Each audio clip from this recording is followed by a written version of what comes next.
Alright guys, we're going to look back at this note taker that we started today. Our learning target for the day was I can graph logarithmic functions. So let's look at this right here. The log parent function is f of x equals log base b of x. We know that log function and inverse exponential functions. For example, look at this right here.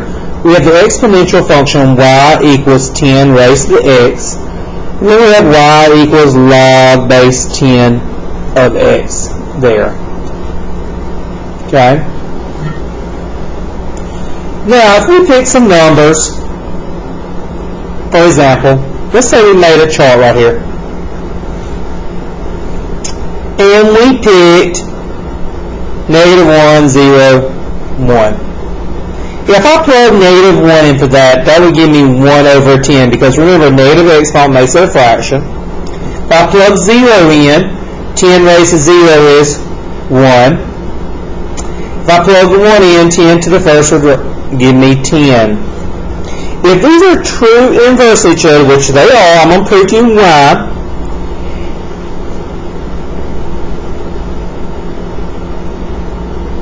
I'm going to take these values and plug them into my x. And I want you to see what happens. If I plug 1/10 here, 10 to the what power would give me 1 over 10. 10 to what power would give me 1 over 10? That's -1. Because remember, when you set something up, it's this raised to this equals this thing. So next, 1. If I have a 1, if I input 1 right here, 10 raised to what gives me 1? 0. Do you notice these order pairs are back? If it's -1, 1/10 here, it's 1/10 -1. 0, 1 is 1, 0. I input 0 here for x. If I put 10 in for x, sorry. If I put 10 in, 10 to what gives me 10? That's 1. Remember, your exponents are 10 raised to what gives me that. So my order pairs are turned around. That's what should happen if they're inverses. Remember, in exponential, your domain is always all real numbers. And your range, the parent, is 0 to infinity. But look over here. In logarithmic, it flip-flops. You have to worry about your domain, but you don't have to worry about your range, because they are inverses of one another. So in order to graph logarithmic function, you need to graph 3 points. 1 over b, -1, 1, 0, and b, 1. Alright? We did number 1 today in class. I'm going to look at number 2. We're going to come up with these 3 points. If this is my base 2, and it's 1 over b, that's going to be 1 over 2, -1, 1, 0, and then 2, 1. You said, Mr. Fisher, why is it 2, 1? Alright, look here. If I input a 2 in for my x, 2 to what power gives me 2? 1, my y value.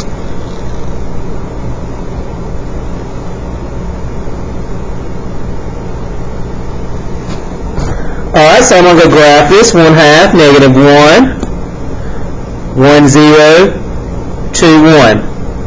Remember, I have to worry about my domain here. My domain is from 0 to infinity. So it approaches this 0, gets very close, but I don't have to worry about my range. Now you say, Miss Sister, I just want to be able to graph it, just check my answer. Okay.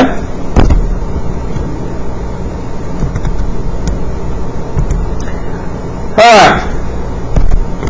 Now guys, I know you're tempted to use this log button right here. This log button right here. But that log button you see right there is only for base 10. We want a base 2. So we have to change it. So let me find it. Go to math, I believe. Let me see here. Yes, go to math.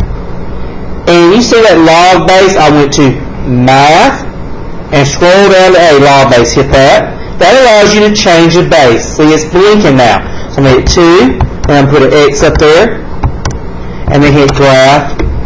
And you can see that it's very similar to your shape. Just make sure you went the right direction with your shape. It looks like it stops there, but it keeps going just very close to that line. Alright, let's look at number 3. I'm going to come up with 3 points. Remember, looking at it, you got to memorize this, guys. You just got to know this. Or just find a way to remember this. It's 1 over b. I remember that anything raised to negative is the inverse. So I just remember 1 over this. I'm going to say 1 divided by a half, which is 2, comma negative 1, 1, 0, and then 1 half, 1, my base of 1. I'm going to graph that. 2, negative 1, 1, 0,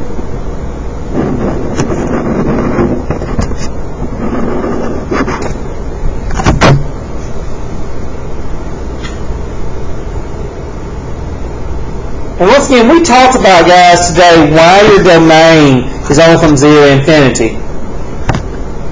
Because a logarithm is not defined for something less than 0. Like if I had a negative 10 here, guys, a negative 10 here. I said, okay, 10 to what power gives me negative 10? I can't think of anything. That's why. You say, Mr. Scherzer, what if I put a negative 100 here? 10 to what gives you negative 100? Not negative 2. That's 1 over 100. Not 1 half, that's 10. So that is why negative numbers do not exist in this domain right here. Alright, let's look at number 4.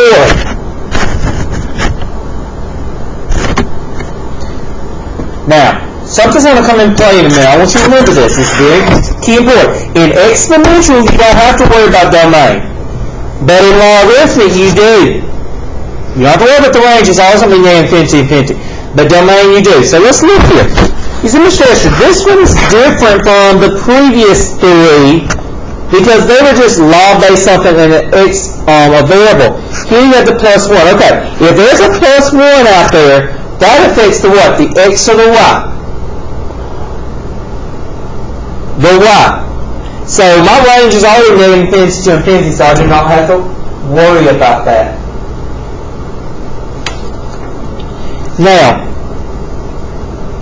alright, so first thing we're going to do now, this does affect the y values. I'm going to show you how that affects it. But in the range, term of range, it does not. Alright, so we're going to do our order pair as if this was not there. I would have 1/3, negative 1, 1, 0, 3, 1. This positive 1 moves it up, so I'm going to add 1 to my y values.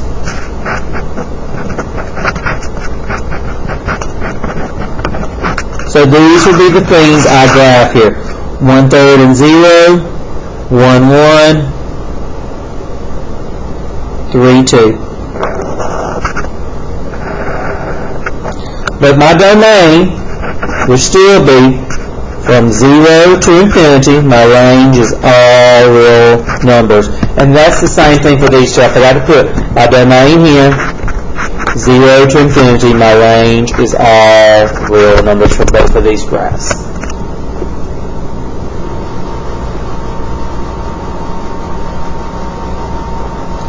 Alright, number 5. We're going to do it as if this part over here is just the 1/4. Okay? If I do 1 over 1/4, that gives me 4 and negative 1 from this formula. 1 over 1/4. Then I have 1, 0, and then I have 1/4, comma 1. Now, my range I don't have to worry about because it's all real numbers. So I'm going to put my range as all real numbers. But guys, there's a negative 3 on the inside. When it's on the inside, that moves it right 3. So that will fit my domain. So instead of being from 0 to infinity, it's going to be 3 to infinity. Transformation rules. Now, so you say, Mr. So that affects it. So what do I do? You got to add 3 to each of the x's. So that's going to be 7 and negative 1 now. 4 and 0. And 3 and 1.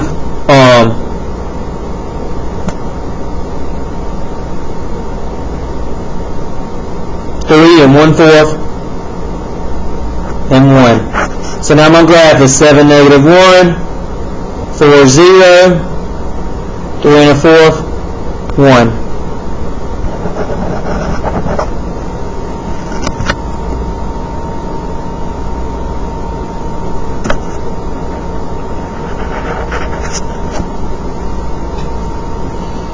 That vertical isotope is that 3. It's very close to 3, but it does not go past it.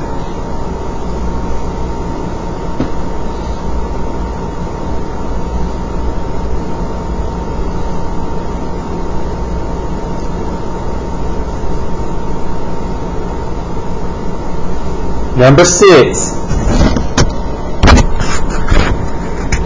Alright, we're going to do the points without looking at this other. Well, we can go into our range. It's negative infinity to infinity. There's a plus 2 on this side. Will it affect my domain? Yes, because that moves my exponents to the left. So instead of being from 0 to infinity, it's negative 2 to infinity. My ordered pairs would be 1 over 3, negative 1, 1, 0, and 3, 1. I'm going to add a negative 2 to that. I'm running out of space. So let me write on the notebook paper. So your normal points would be 1/3, negative 1, 1, 0, 3, 1. Because I moved it left here, I need to add a negative 2 to this. So this would be negative 1 2/3. Add a negative 2 to that, that's negative 1, 0. Add a negative 2, that is 1, 1. Those will be the points I would graph. Alright, so negative 1 2/3.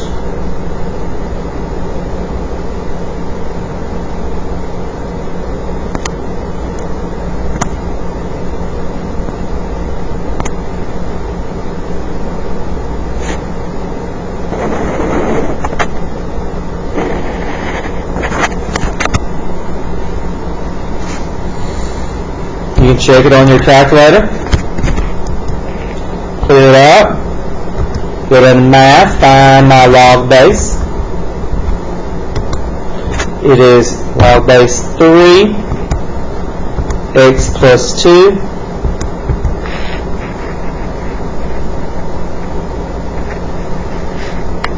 And there you go. It keeps going, it just does not, the asymptote is there, it just, for some reason the graph calculator sometimes stops there.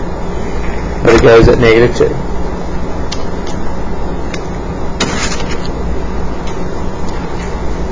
Okay, we're going to practice some of these in class tomorrow. Please review this and make sure you're able to do this tomorrow, okay?